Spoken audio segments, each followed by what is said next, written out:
satu hal yang saya pelajari ya dari ibu saya yang selalu mengingatkan firman Tuhan. Hal yang pertama, dan saya ingatkan juga sama anak saya, bersyukurlah dalam segala hal. Selagi saya aktif bermain musik ya, saya kehilangan suara saya selama 5,5 tahun total. Saya tidak bisa bernyanyi sama sekali. Ternyata kita tidak bisa bergantung dengan bakat kita. Di situ saya tahu bahwa saya hanya bisa mengandalkan iman saya. Nah jadi Kak, kita di sini mau cerita-cerita dulu Kak, yang asik-asik aja ya kan. Kakak masa mudanya, masa kecilnya itu bagaimana sih Kak awalnya? Jadi kalau cita-cita tentang masa kecil itu saya mungkin mulai, saya lahir di Makassar sebetulnya. Saya dan 4 lagi saudara saya, kami semua lahir di Makassar karena dulu ayah saya kerja di sana. Ayah saya itu pelaut, ya. Ayah saya pelaut, ibu saya guru. Ibu saya guru yang kemudian berhenti jadi guru karena menikah. Kemudian kami lahir di Makassar sampai umur setahun. Saya anak keempat dari 5 bersaudara. Dari Makassar cuma 1 tahun saya, kemudian kita ke Manado. Saya TK di Manado, TK kecil, TK besar di Manado. Setelah itu baru ke Jakarta. Nah di Jakarta saya sekolah di sekolah Katolik di Pejaten. Kemudian ya baru SMP, SMA di Pondok Indah di Tirta Marta. Mau cerita yang bagian mananya nih kita muda? Nah aku tuh mau tanya gini Kak, kan seperti yang kita tahu. Banyak lah kalau zaman kecil muda, kalau diceritain ntar gak selesai-selesai loh. Kan Kak Once ini suaranya suara emas kan, ada unik, suara Kak Once tuh unik, ada serak-seraknya gitu. Aku beberapa hari yang lalu kan radang tenggorokan aku Kak. Oh gitu. Iya, aku di mobil nyalain lagu Kak Once, aku coba tes kira-kira udah sama belum suaranya. Ternyata masih jauh banget ya. Nah, kira-kira Kakak dari lahir udah bisa nyanyi, suaranya udah bagus atau gimana Kak? Ya, apa belajar sendiri? Nah, saya waktu baru lahir udah bisa khotbah. Oh, luar biasa. Luar biasa. Bapak Pak Gilbert gitu kali. Luar biasa. Kalau saya enggak, saya dari lahir ya sebetulnya biasa aja. Setahu saya, seingat saya itu dari sekitar umur 4 saya mulai suka sama musik. Ada tuh pengalaman. Waktu saya tinggal di Manado, saya lupa apa saya udah sekolah atau belum sekolah. Saya ingat saya mungkin masih digendong di sini ya. Saya punya apa mungkin bukan pembantu ya, tapi mungkin orang yang kerja sesekali di rumah. Sehingga saya ingat tuh namanya Minggu. Minggu itu dia kayaknya bukan asisten rumah tangga juga, cuma kadang-kadang bantu kita. Kadang-kadang bantu kerja-kerja di rumah, badannya besar. Yang istimewa dari dia, jari kakinya tuh ada 6, kanan kiri. Saya ingat banget sama dia. Nah dia tuh selalu gendong saya. Satu kali kita jalan ke depan rumah. Dulu kan di sana aman ya. Saya tuh biasa main kemana-mana sama seperti anak kampung lah. Nggak perlu sama dia juga kadang-kadang. Kita kan main kemana-mana di kompleks sana. Saya tinggal di daerah Marta Dinata di sana. Jadi satu kompleks tuh kayaknya seperti saudara kita. Satu kali saya jalan-jalan sama dia di depan, dekat gereja, dekat di ujung depan kompleks atau perumahan itu ada orang main musik. Saya nonton gitu. Dari situ saya mulai suka gitu. Dari situ saya mulai suka sama musik. Dan saya nggak bisa nyanyi sebetulnya, suka aja. Dan saya tuh berkhayal gitu. Bagaimana ya kalau saya bisa nyanyi? Bagaimana ya kalau suatu saat saya bisa main piano? Kayaknya keren itu, kayaknya bagus. Tapi hanya sebatas itu aja. Saya nggak tahu saya bisa nyanyi sama sekali, nggak tahu. Saya hanya menikmati khayalan-khayalan yang seperti itu.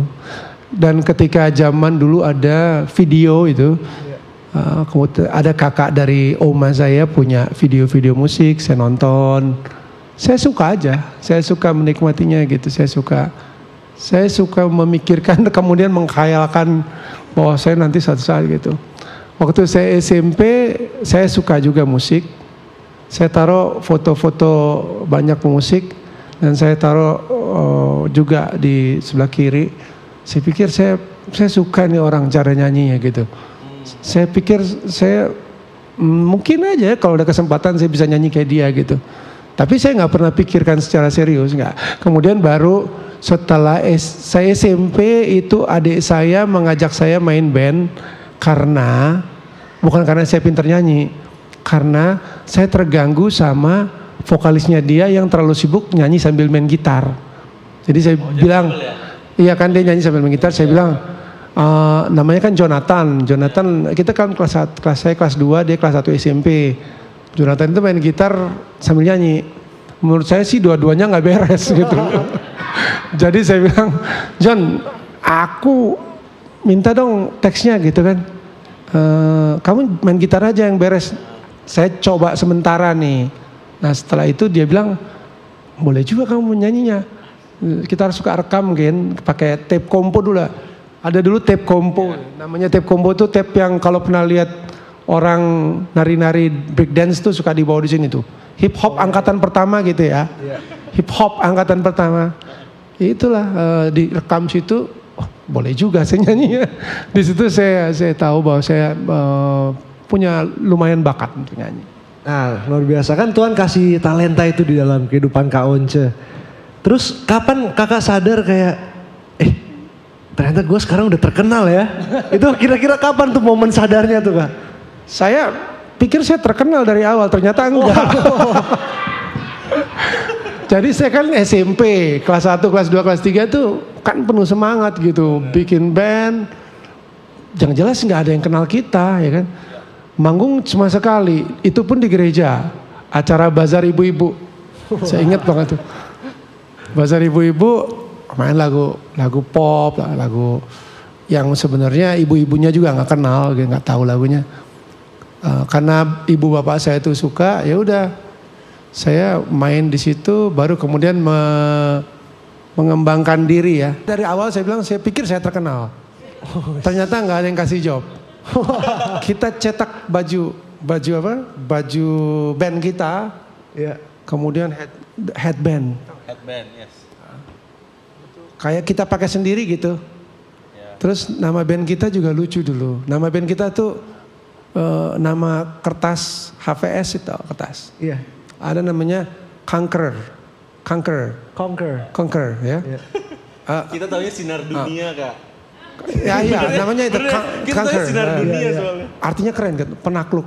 Wah, Conquer. Saking susahnya tulisannya itu spellingnya susah tuh. CONQUEROR. Kita juga bilangnya nggak bisa tuh. Jadi kita bilangnya Conqueror. Kita cetak bajunya, nggak ada yang ngajak saya. Akhirnya baru temen SMP saya gitu yang mengundang kita nyanyi di acara ulang tahun teman. Ya saya ngetopnya cuma kalangan teman-teman SMP aja. Baru teman SMA, baru setelah itu baru anak teman-teman pensi ya. Oh iya. Pensi waktu saya udah kelas 3 atau lulus SMA. Baru saya sering main di pensi, itu pun kebanyakan pensi Jakarta Selatan, Jakarta Pusat. Nah di situ saya mulai ngerasa di kalangan anak SMA saya lumayan ngetop lah, lumayan dikenal. Ya.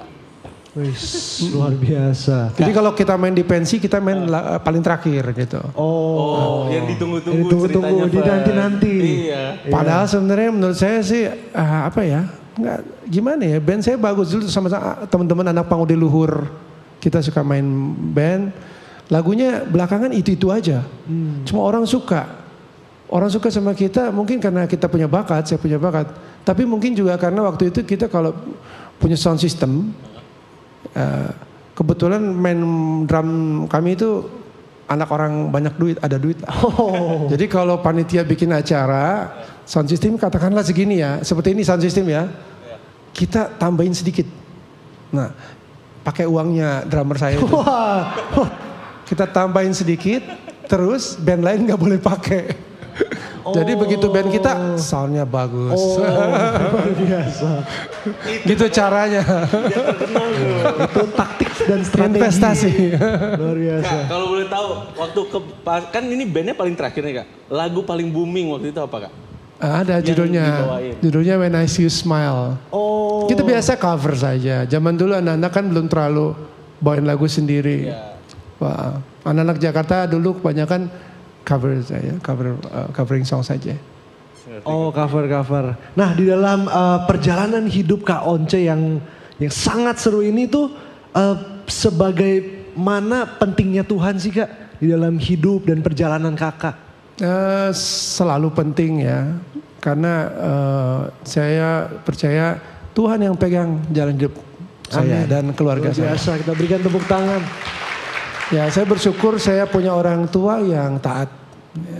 Ibu saya memang sangat aktif di gereja dan bukan hanya aktif, namun benar-benar menjalankan ajaran Tuhan sebagaimana mestinya. Kami ini anak-anak kan ya, namanya juga anak-anak belok kiri, belok kanan, belok kiri, ya kan? Tabrak sini, tapi kita berusaha supaya tetap kita ingat Tuhan dan selalu ya. Hal bahwa Tuhan itu adalah yang terutama diingatkan oleh ibu saya, diingatkan terus. Jadi kita selalu berusaha untuk tetap mendengar suaranya, belajar. Satu hal yang saya pelajari ya dari ibu saya yang selalu mengingatkan firman Tuhan. Hal yang pertama dan saya ingatkan juga sama anak saya, bersyukurlah dalam segala hal. Amin. Itu pertama. Dalam segala hal bersyukur. Kita sukses, kita nggak sukses, kita belum sukses, kita sudah sukses, kita sehat, kita sakit ya. Kita dalam keadaan yang nyaman, tidak nyaman, dalam pekerjaan yang baik, yang kurang baik. Kita syukuri, itu yang awal. Yang kedua saya selalu diingatkan bahwa carilah dulu kerajaan Allah. Dan kebenarannya, maka semuanya akan ditambahkan kepada kamu. Pada saat saya muda saya pegang 2 ayat itu. Karena waktu saya muda, kita semua masih muda begini, kan banyak pertanyaan tuh. Banyak pertanyaan, ikut persekutuan doa, ya saya merasakan kalau ikut persekutuan doa atau gereja ya, di kalangan anak muda, kita adalah ya salah satu dari banyaknya anak muda di malam itu yang lagi bingung masa depannya seperti apa. Saya ingat kalau berdiri, berdoa gitu. Ini masa depan saya gimana ya. Tapi saya pegang 2 bagian dari ayat, paling tidak saya mesti bersyukur dalam segala hal. Kemudian saya harus mencari kerajaan Allah dan kebenarannya. Tuhan akan menambahkannya. Amin, luar biasa. Kita kasih tepuk tangan dulu yang paling meriah buat Tuhan. Kalau kita lihat kan kakak nih sukses terus kak. Kakak nyanyi sukses, ngeband sukses, masuk politik sukses. Pernah gak sih kakak mengalami kesulitan atau kegagalan atau masa yang sulit gitu di dalam hidup ini? Dan bagaimana jalan keluarnya kak? Loh, sekarang ini sulit juga saya. Pekerjaan yang baru ini gak mudah. Tapi sulit gak sulit itu tergantung kita ya, saya pikir. Amin. Yang itu tadi saya pikir kita berjalan bersama Tuhan, bersyukur dalam segala hal. Sulit gak sulit itu satu yang menjadi bagian hidup kita, ya kan? Menjadi seperti jalan-jalan yang mesti kita lewati lah. Kita kan sering dengar tuh kalau di Alkitab ya, bersukacitalah ya. Ya bersukacitalah dalam segala hal juga ya. Bersukacita itu kita diajarkan seperti itu. Jadi kesulitan itu ya ada pasti. Satu periode besar di dalam hidup saya yang sangat berarti, sangat membuat saya juga bisa dibilang terpukul ya, atau gimana ya, itu saat saya umur 23 sampai saya umur 28-29 ya. Selagi saya aktif bermain musik ya, saya kehilangan suara saya selama 5,5 tahun total. Saya tidak bisa bernyanyi sama sekali. Jadi pada saat itu saya tidak bisa mengandalkan bakat saya. Saya tidak bisa main band lagi. Saya tidak bisa cari uang sendiri. Padahal sejak umur 19 tahun, adik-adik sekalian, teman-teman, saya ingat saya dari umur 19 tahun saya biasa cari uang sendiri. Saya pasti punya uang sendiri. Karena diberikan anugerah dari Tuhan, bernyanyi, main musik bersama teman-teman, saya biasa dapat uang saya sendiri. Tapi saat saya umur 23, nggak bisa seperti itu lagi. Suara saya hilang selama 5,5 tahun, saya rusak. Saya berobat ke dokter, mungkin 7 dokter ya, tidak kunjung sembuh. Saya berdoa, Tuhan belum juga memenuhi doa saya itu. Saya pikir-pikir, kalau gitu saya ini kayaknya udah nggak bisa jadi penyanyi gitu kan. Kerja saya di rumah tuh sebetulnya agak membosankan. Cuma di depan TV gitu tiap tiap hari gitu. Memikirkan kuliah saya yang belum selesai, pekerjaan saya udah nggak ada, uang juga nggak ada, ya, suara saya apalagi nggak ada. Kalau suara saya nggak ada ini lebih parah daripada semuanya. Karena sama seperti seorang pelukis yang tangannya ya lagi cedera atau lagi nggak punya tangan. Ini sesuatu yang lebih dari pekerjaan, sesuatu yang sebenarnya membuat kita bisa ekspresif, tapi kita udah nggak bisa lagi melakukannya. Jadi saya hanya depan TV, nonton TV, dan akhirnya saya pikir ya sudah, mungkin Tuhan sudah kasih sediakan saya jalan lain. Saya harus menempuh strategi baru, gitu. Itulah masa-masa yang saya pikir saya paling gagal. Bukan gagal ya, paling terpuruk. Saya benar-benar ada di dua pilihan. Apakah saya akan berjalan ke kanan atau ke kiri? Tapi Tuhan bilang, ya itu tadi. Ada satu pesan ya. Aku akan berperang. Apa gimana ya? Di depanmu. Dan kamu akan diam saja. Kadang-kadang kita ada dalam masa-masa seperti itu. Tuhan akan berperang buat kita. Dan kita akan diam saja. Ya sudah, saya diam. Ya kan? Saya diam dan saya mempersiapkan diri saja. Saya mempersiapkan diri untuk satu masa yang berbeda, untuk satu tujuan yang berbeda. Saya diajarkan bahwa ternyata kita tidak bisa bergantung dengan bakat kita. Di situ saya tahu bahwa saya hanya bisa mengandalkan iman saya kepada Tuhan. Ketika Tuhan ambil untuk satu periode semua kemampuan kita, uang kita, pekerjaan kita hanya bisa bergantung sama iman. Bahwa hanya Tuhan yang kita punya. Jadi saya tulis lagi. Saya coba lagi ya. Bagaimana saya harus melalui hidup saya? Saya ambil dua kertas besar. Karena ada belahannya tuh. Sebelah kiri saya tulis apa yang saya miliki, apa yang Tuhan kasih ke saya. Yang sebelah kanan tujuan saya. Gitu. Sekitar umur 24 saya pikir saya harus tulis. Karena mungkin saya bagikan ke teman-teman muda ya. Apa yang kita pikirkan itu, jika kita pikirkan terus-menerus dan kita tidak tuliskan, bisa sih kita pikirkan, tapi bisa juga memberatkan kita. Itu membuat kita jadi stres gitu loh, ya kan? Padahal sebetulnya kalau kita nggak tulis, masalah kita aja kita lupa. Coba saya tes ya, 3 tambah 6. 9. Kali 7. Itu dia Kak, aku gak pinter matematika. Oh, kamu pinter? Enggak Kak, saya nilai paling bagus nilai agama doang. Soalnya papa pendeta. Apalagi kan saya gampangnya 3 tambah 7 kurang 4 kali 2 bagi 3 bagi 2 tambah 10 kurang 1. Bingung kan jawabnya? Buyar Kak, buyar. Buyar, terakhir dapat 3. Terus habis itu udah gak tahu lagi kemana Kak. Sebenarnya relatif mudah kalau kita mencatatnya. Yes. Jadi kita catat dulu, ya saya catat dulu. Nggak, saya dalam kondisi seperti ini dan apa tujuan-tujuan saya. Nah, begitu itu saya pikir saya harus tetap berpegang pada Tuhan. Jadi Tuhan, Yesus harus menjadi tokoh yang paling penting. Yes. Amen. Mudahnya ya, panutan buat saya. Amin. Jadi saya bikin pedoman saya sendiri supaya saya bisa tahu bagaimana saya membentuk atau bagaimana Tuhan membentuk diri saya. Pertama Jesus. Yesus adalah tokoh yang harus saya selalu tuju. Kemudian di situ ada 2 C, kemudian ada T, truth, ya, yes, justice, Jesus, justice, truth, strength, and success, gitu kan. Wow, saya tulis aja, ya kan.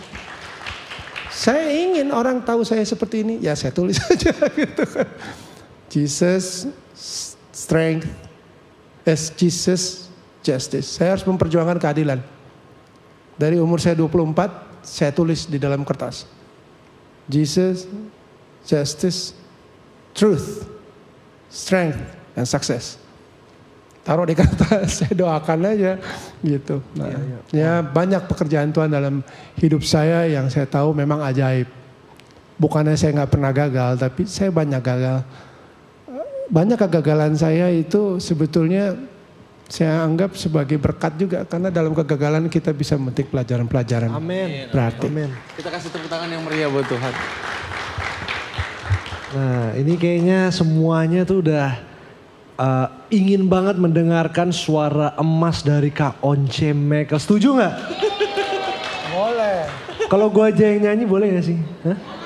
Duet deh, boleh gak Evan duet deh? Alun sebuah simfoni. Gimana? Kalau gitu kita panggil pemusik maju ke depan dulu. Oke Kak, sebelum, ini kan preparation nih musiknya. Boleh di-share satu lagi Kak.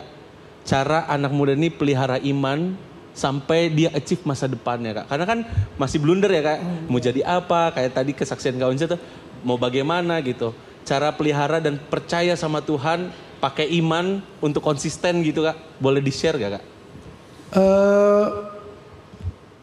Yang penting saya kira yaitu kita terus berpegang pada firman Tuhan. Amin. Kita baca firman Tuhan setiap hari.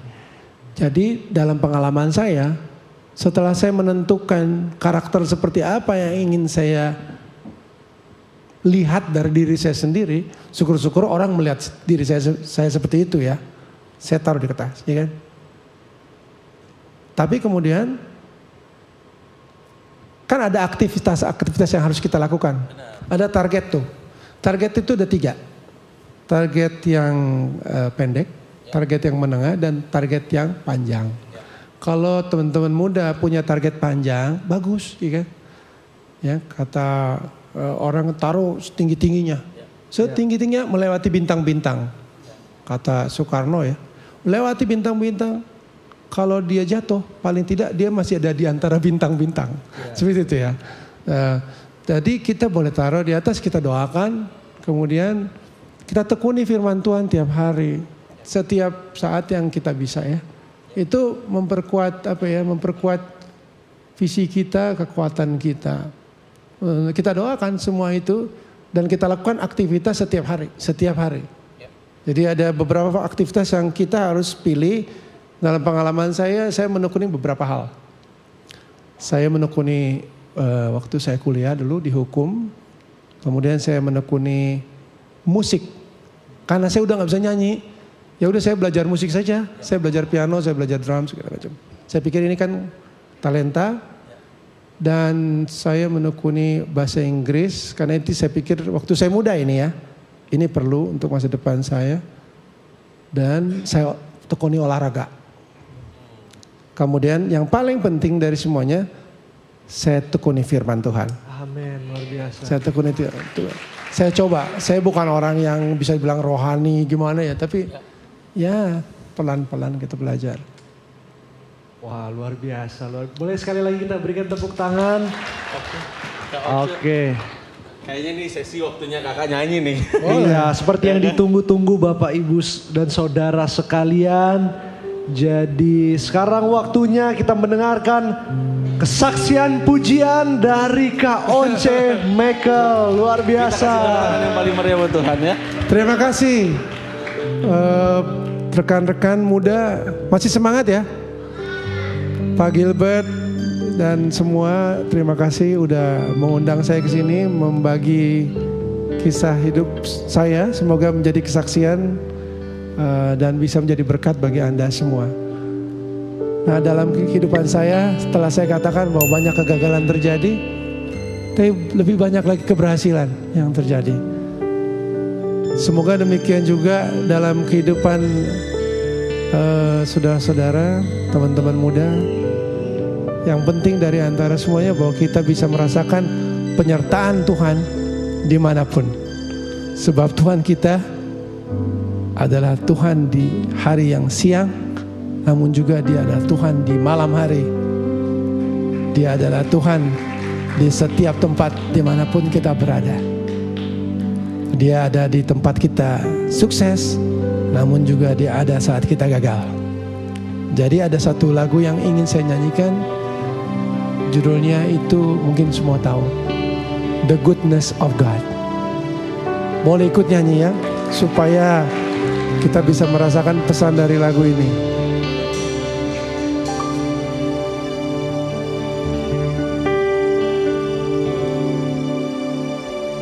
I love you, Lord, for your mercy never fails me. All my days I've been held in your hands. From the moment that I wake up until I lay my head, oh, I will sing of the goodness of God. And all my life you have been faithful, and all my life you have been so, so good. With every breath that I am able, oh, I will sing of the goodness of God. I love your voice. You have led me through the fire and the darkest night. You are close like no other. I've known you as a father, I've known you as a friend, and I have lived in the goodness of God. And all my life you have been faithful, and all my life you have been so, so good. With every breath that I am able, oh, I will sing of the goodness of God. Your goodness is running after me.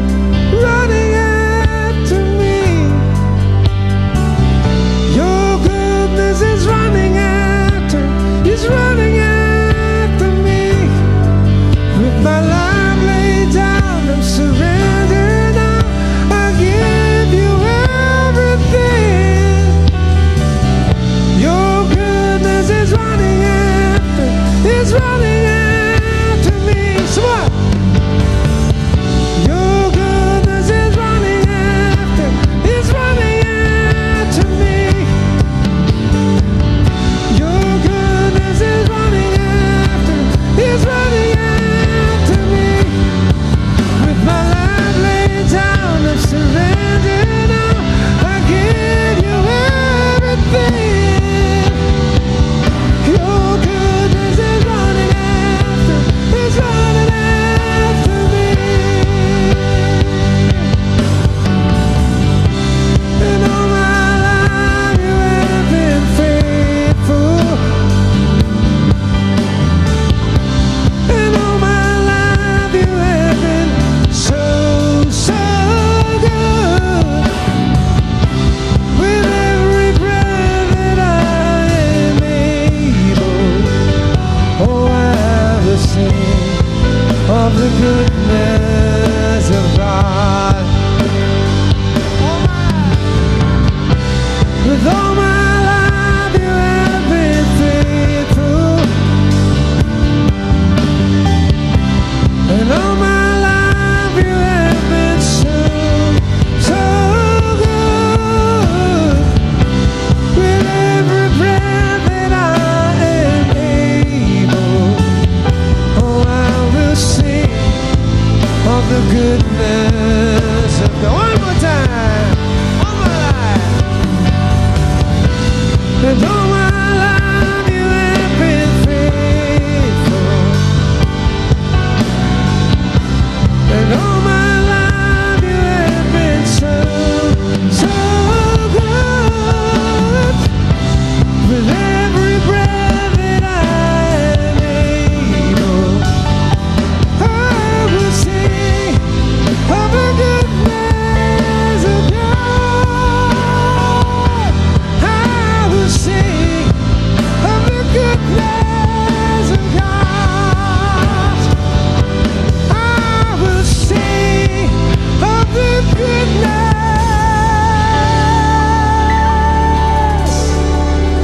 kemuliaan bagi Tuhan.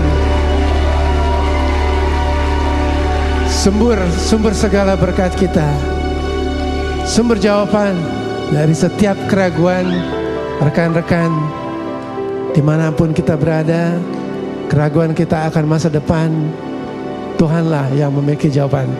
Jangan pernah khawatir, karena khawatir tidak akan menambahkan apa-apa.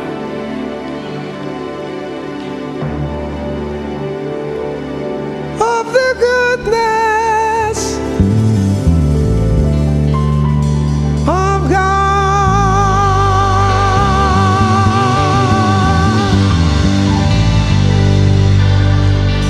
Terima kasih, Tuhan berkati saudara-saudara sekalian.